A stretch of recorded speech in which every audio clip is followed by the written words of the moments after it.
Mike Shanahan, Dan Reeves, Wade Phillips, or any of my coaches could have ever brought a watermelon. And what? And you think that's cool? And he bragged about it. Hey, we're going to keep this on the hush. He openly talking about it. He did. First of all, when I saw the watermelon, Coach, what you doing with that? If you ain't going to a picnic, if you ain't going to a cookout or a barbecue, man, you better not have no watermelons coming up in there talking about we smashing this. I don't know what Mike McCarthy was thinking. And I don't know what those black players in the locker room was thinking allowed him to do that. Agreed. Man. And then you got Joe Looney, Tony Pollard. They're captains. And then along with Sean Lee. So 2 of the 3 captains are African-American. Did they object? Did they raise an objection? Hell no. Ain't nobody say, oh, yeah, we're going to be motivated. We're going to be motivated. I don't think they get the gravity of how ridiculous they look and the connotation that comes along with blacks and watermelon. But guess what? You won a game, so I guess it's all cool. Next thing they're gonna bring some, next thing they're gonna know and sit you out of a table of fried chicken and have at it, fellas.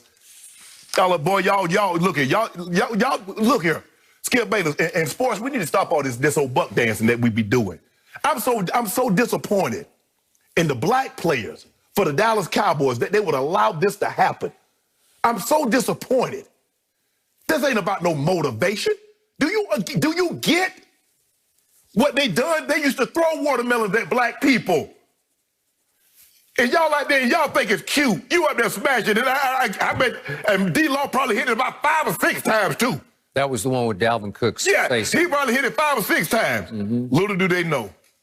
Little do they know what they think. Is that the point? Do they know? Maybe these black players are from a different era. Were they raised differently than you were raised in rural South Georgia? Is it an age difference? Is it? It is, Skip. But the connotation for watermelon and fried chicken never goes away. I agree. It never goes away. Yep.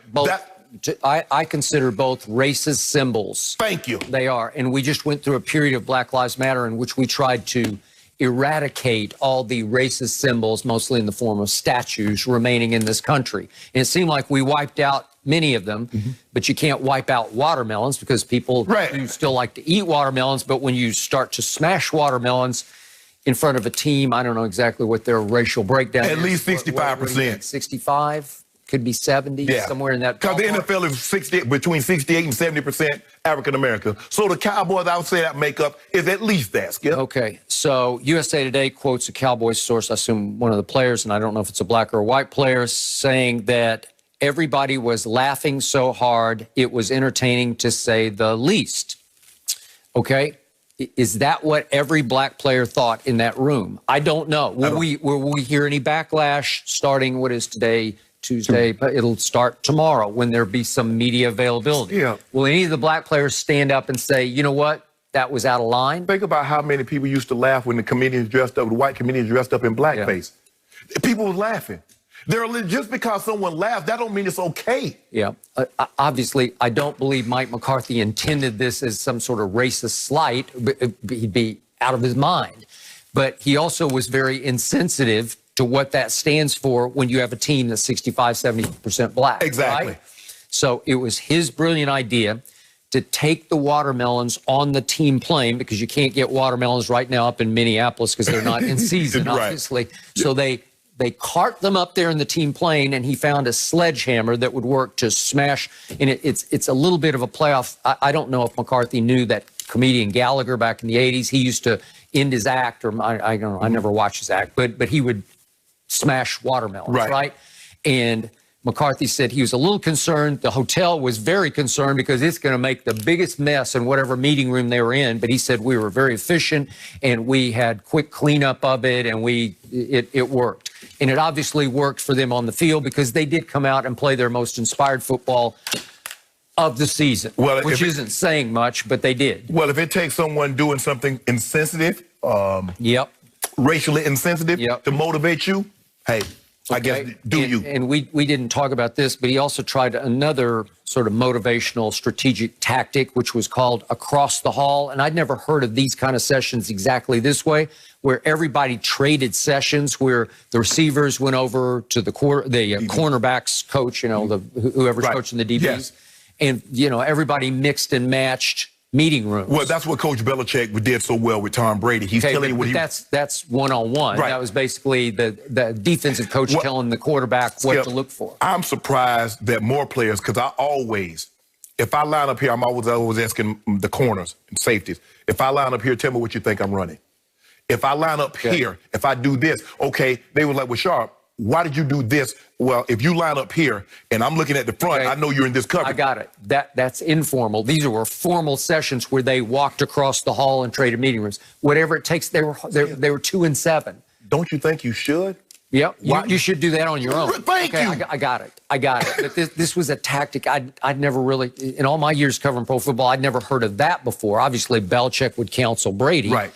And you would go seek counsel, right? Because I needed to know if you jump, did I tip the route off? Am I tipping the route off? Am I doing this? And so you need to know the DBs ask outside. If you see me line up here, where am I weak? Where am I vulnerable? Yep.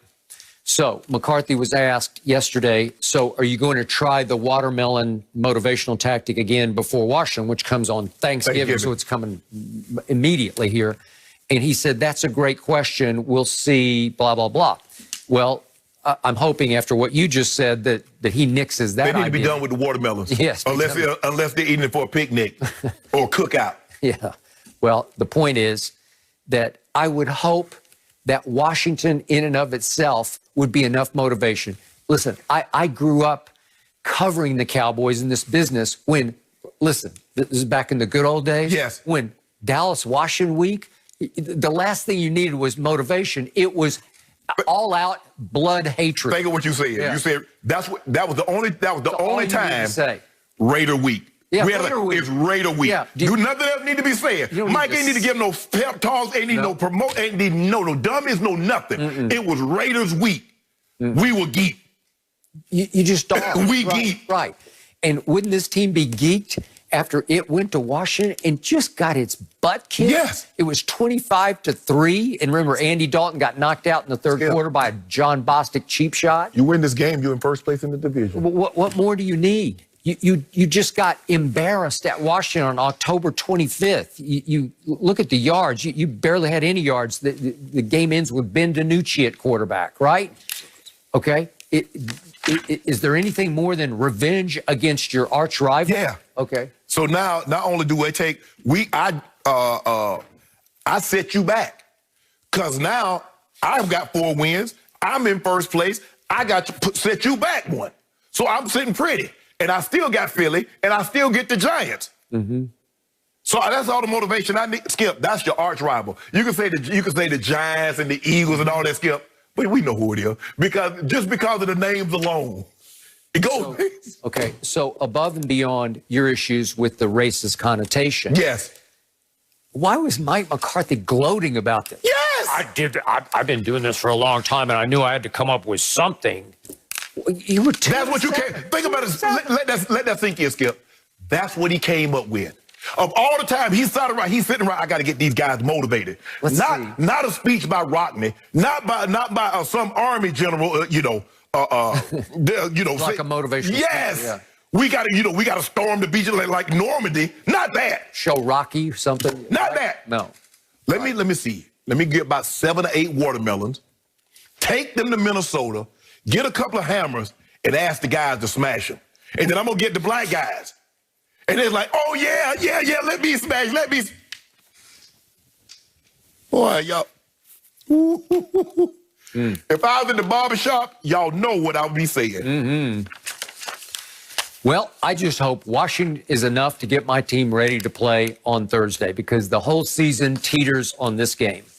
Here we go. If somebody would have just said that, man, I wouldn't even believe it. I wouldn't believe it. Somebody would have told me. If somebody would have told me an NFL team did that, I said, man, stop playing. Nobody do no foolishness like that. Well, only Shannon, the Cowboys. I would like to apologize. I did not know, and I feel like I did not set that up appropriately, and I apologize for that, but I stand corrected, and I did not know. But I'm sorry about that, and I'm sorry that Mike McCarthy didn't realize it as well.